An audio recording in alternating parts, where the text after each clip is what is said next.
పోలీసుల చట్ట వ్యతిరేక నిబంధనలు ఉల్లంఘించుకుంటూ ప్రవర్తిస్తున్న తీరు మీద చాలాసార్లు న్యాయస్థానాలు, మరీ ముఖ్యంగా హైకోర్టు ఆగ్రహం వ్యక్తం చేసింది, ఆవేదన వ్యక్తం చేసింది, విస్మయం వ్యక్తం చేసింది, ఆశ్చర్యం వ్యక్తం చేసింది.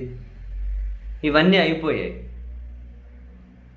అయినా కూడా ఎక్కడే కూడా పోలీసుల ప్రవర్తన మారినట్లు కానీ, లేదా చట్టాన్ని, నిబంధనలను పూర్తిగా ఉల్లంఘించిన పోలీసుల మీద చర్యలు తీసుకున్నట్లు కానీ దాఖలాలు ఎక్కడా లేవు.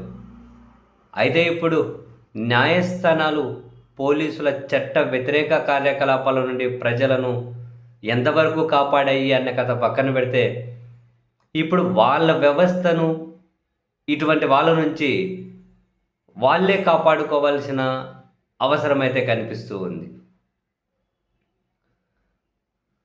చూసాం మొన్నటికి మొన్న పత్తికొండలో ఒక నిందితుడు ఒక పిటిషన్ వేసి ఆ విచారణ కోసం పత్తికొండ కోర్టుకు వస్తే ఆ పిటిషన్ మీద జడ్జి విచారణ తీసుకోవాల్సి ఉండగానే నేరుగా ఇద్దరు ఎస్ఐలు, పోలీసులు కోర్టు హాల్లోకే ప్రవేశించి నిందితుని ఈడ్చుకొని వెళ్ళిపోయారు.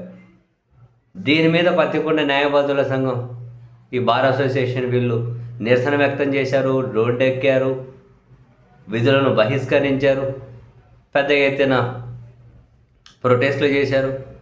ఎస్పీని కలిశారు, డిఐజీని కలిశారు, డీజీపీని కలిశారు. ఆ పోలీసుల మీద చర్యలు తీసుకోండి. నేరుగా కోర్టు హాల్లోకి వచ్చేసి జడ్జి అనుమతి లేకుండా నిందితుని ఎత్తుకెళ్ళడం ఏంటి అని ఎక్కడే కూడా ఎలాంటి స్పందన రాలేదు. చివరికి పత్తికొండ న్యాయవాదుల సంఘం హైకోర్టులో పిటిషన్ వేసింది. ఇంత దారుణం ఏంటి? కోర్టు అనుమతి లేకుండా, జడ్జి మేజిస్ట్రేట్ గారి అనుమతి లేకుండా కోర్టు హాల్లోకి వచ్చి నిందితుని ఎత్తుకెళ్ళడం ఏంటి? దీని మీద ఎవరికి ఫిర్యాదు చేసినా కూడా పట్టించుకోవడం లేదు. చివరికి ఆ సంబంధిత మెజిస్ట్రేట్కి ఫిర్యాదు చేసినా ఆయన పట్టించుకోవడం లేదు.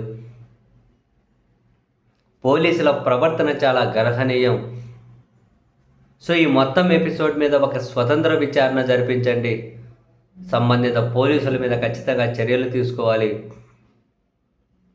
అని చెప్పి పత్తికొండ న్యాయవాదుల సంఘం హైకోర్టులో పిటిషన్ వేసింది. మరి పిటిషన్ని విచారించబోయే హైకోర్టు ఎలాంటి నిర్ణయం తీసుకోబోతుంది, ఎలా స్పందించబోతుందో చూడాలి. యథేచ్ఛగా నిబంధనలు ఉల్లంఘిస్తూ ఉన్నా, అవి కళ్ళ ముందు కనిపిస్తూ ఉన్నా, ఎక్కడే కూడా న్యాయస్థానం ఏ ఒక్కరి మీద కూడా చర్యలు తీసుకున్న దాఖలాలు ఇప్పటి వరకు లేవు.